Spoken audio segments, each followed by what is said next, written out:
Hai, masih bersama saya, Mr. Z bicara. Tentu saja bicara tentang kebenaran berdasarkan fakta, data, dan realita.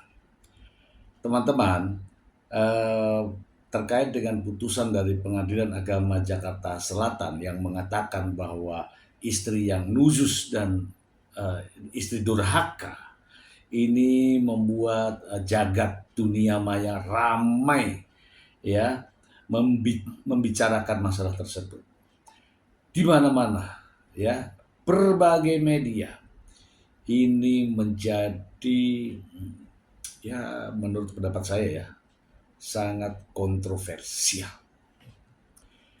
Banding akhirnya dilakukan oleh pihak Paula Verhoeven. Kapan? Sudah, ya, beberapa hari yang lalu.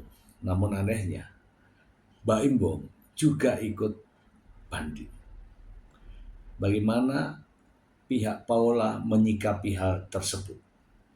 Saya ada tayangan sedikit dari Alfon Kurnia Palma, pengacara Paula Verhoeven.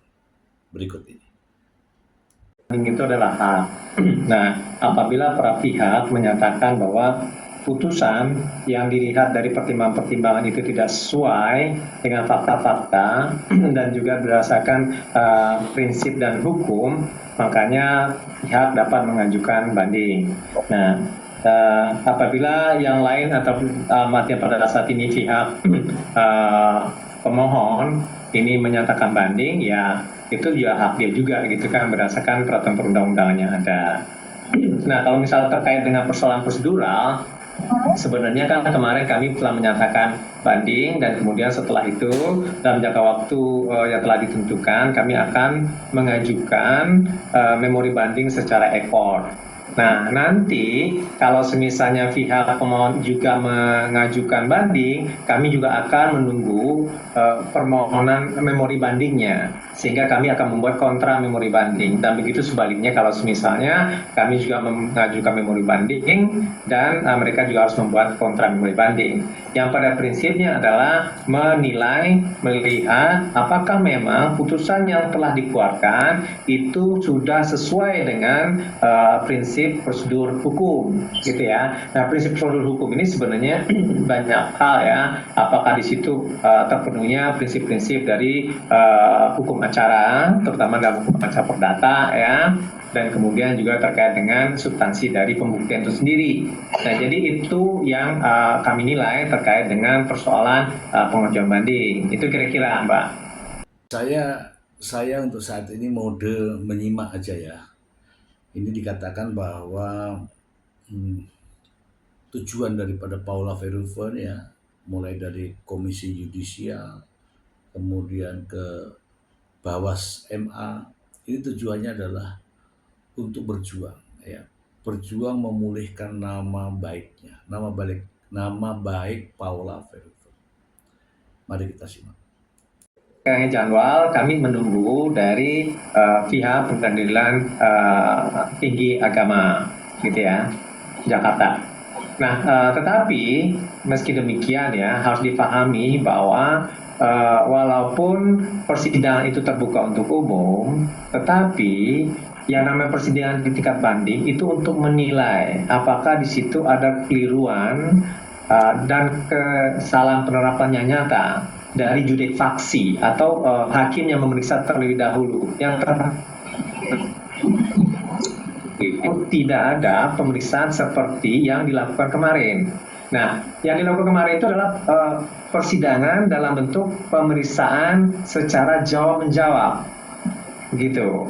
Nah, oleh sebab itu makanya persidangan pada saat banding itu hanya dilakukan oleh hakim untuk menilai apakah di situ terjadinya kesalahan secara prosedur atau tidak dalam penerapan hukum beracara, penerapan hukum, ya, dari proses persidangan sehingga melahirkan adanya putusan terdahulu. Nah, itu kira-kira yang bisa saya tanggapi terkait dengan kapan itu dilakukan. Itu kira-kira, Mbak.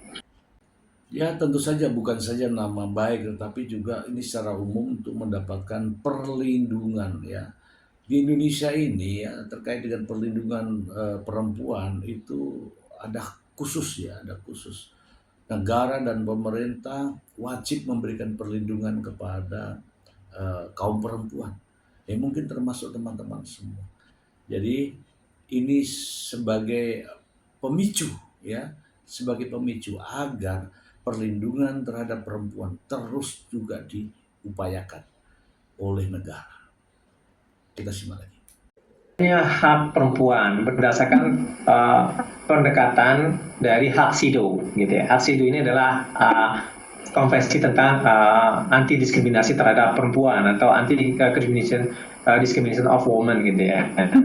Nah, oleh sebab itu makanya di situ ada ukuran-ukuran gitu kan. Apakah memang perempuan itu dalam mendapatkan haknya itu ada semacam hambatan-hambatan atau tidak gitu kan. Nah, itu dikatakan sebagai suatu hal yang dikategorikan diskriminatif atau tidak gitu. Nah, oleh sebab itu makanya contoh perempuan yang berhadapan dengan hukum itu ada akan ditindakan yang menghambat atau tidak sebagai asasibilitas terhadap keadilan terhadap perempuan.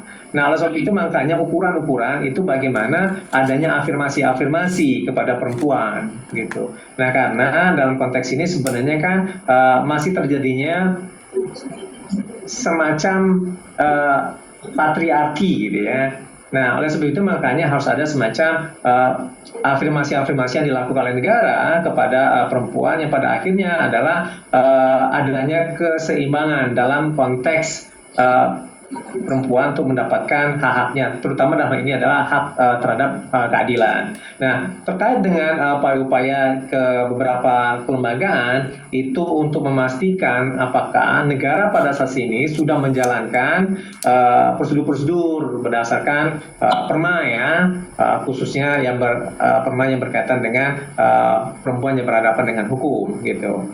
Nah, oleh sebab itu makanya pada saat ini ketika adanya konferensi pers gitu kan, itu makanya kita meminta kepada Komisi Yudisial apakah perbuatan itu atau perilakukan itu masuk kategori pelanggaran berdasarkan SKMA kesepakatan antara Mahkamah Agung dengan Komisi Yudisial terkait dengan Code of Conduct atau kode etik dari perilaku hakim dan panitera sebenarnya.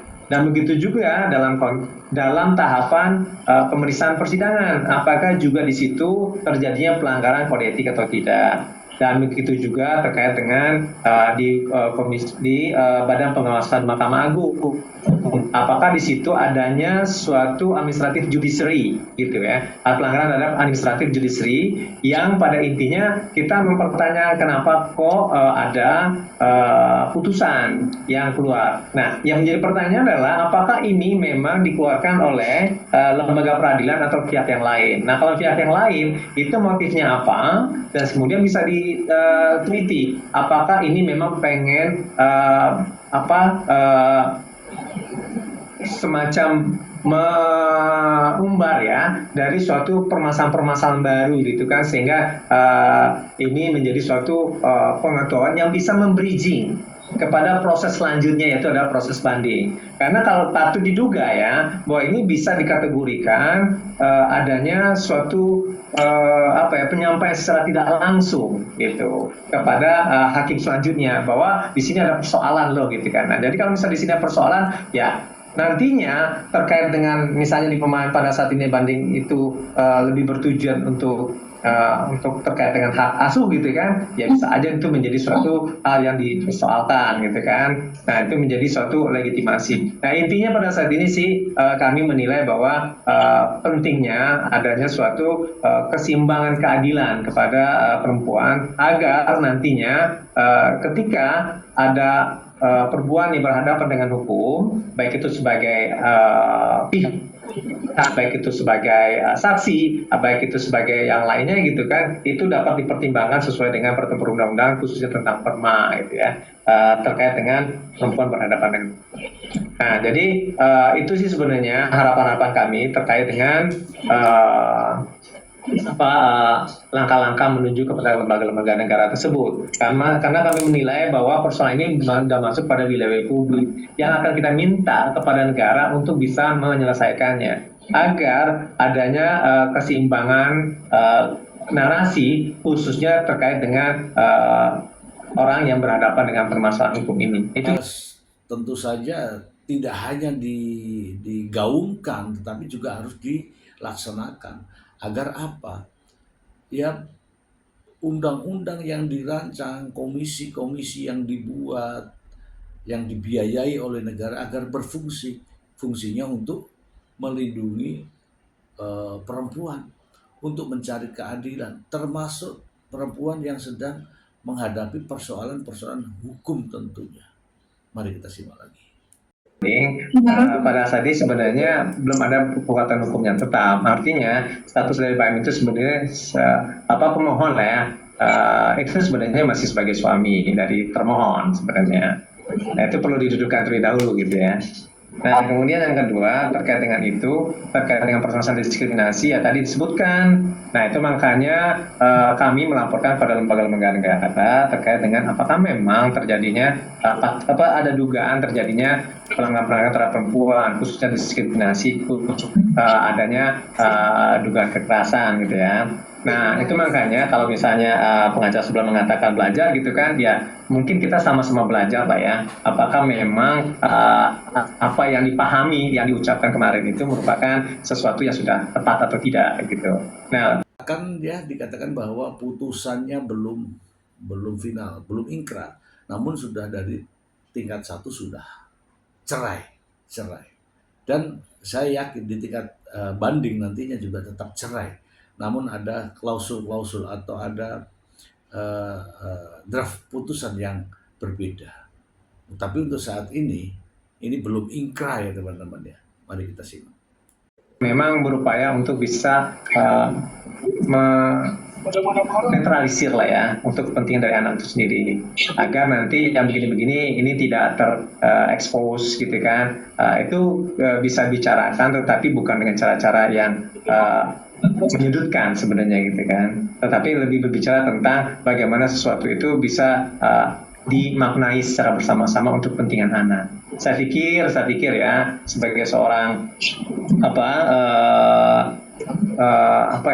keluarga, sebagai suatu keluarga, semua itu bisa diselesaikan memang gitu kan. Tetapi kan pada saat ini bagaimana kita bisa menemukan keadilan itu sendiri yang kadang-kadang itu tidak termunculkan karena ada upaya dari suatu penerapan hukum terutama dalam proses persidangan. Itu kira-kira Mbak.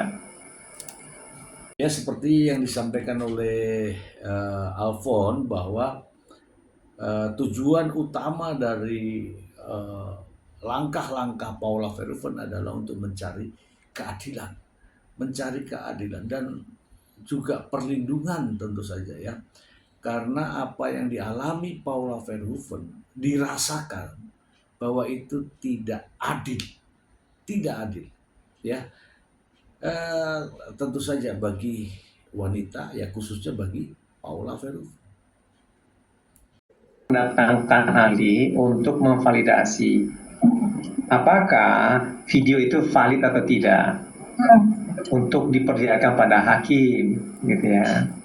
Nah, kami melihat bahwa bukti-bukti yang diajukan oleh pemohon itu tidak ada validasi, atau setahu saya ya, kalau saya tidak hilaf, bahwa bukti-bukti elektronik yang dimunculkan itu minim validasi dari ahli, sehingga kami mempertanyakan apakah memang bukti tersebut belum diedit, atau mungkin kita bertanya secara mendalam apakah memang bukti-bukti tersebut memang konteksnya sesuai gitu. Karena kan bisa saja ya bukti-bukti elektronik itu diambil berdasarkan kepentingan gambar kan gitu. Nah oleh sebab itu makanya itu harus digali. Nah itu tidak tergali sebenarnya gitu. Nah oleh sebab itu makanya kita mendatangkan ahli untuk menanyakan itu. Nah kami juga melampirkan yang dikatakan apakah ada bukti dokter, ada kami lampirkan gitu kan. Nah, kemudian untuk selanjutnya silakan Mbak tanyakan kepada ahli atau juga kita bisa Mbak tanyakan kepada Komnas Perempuan. Ini kan kalau memang di situ ada dugaan dari apa yang dibantah oleh pihak pemohon, itu kira-kira. Nah, itu teman-teman ya. Kita sudah jelas semua ya, kita menunggu kapan sidang banding. Sidang banding itu tidak seperti sidang-sidang biasa ya, mungkin secara administratif ya, mungkin secara apa ya, kajian-kajian, bukan seperti sidang pada umumnya, bukan. Tapi apa namanya, secara berkas ya, administratif dan analisa kajian dan pendapat-pendapat. Itu untuk sidang banding. Tadi dijelaskan ya secara gamblang oleh Alfon Kurnia Palma ya, saya bukan berada pada posisi dia, tetapi saya pribadi dan mungkin juga teman-teman pada posisi memberikan dukungan kepada Paula Verhoeven sampai kapanpun. Demikian, semoga bermanfaat. Terima kasih.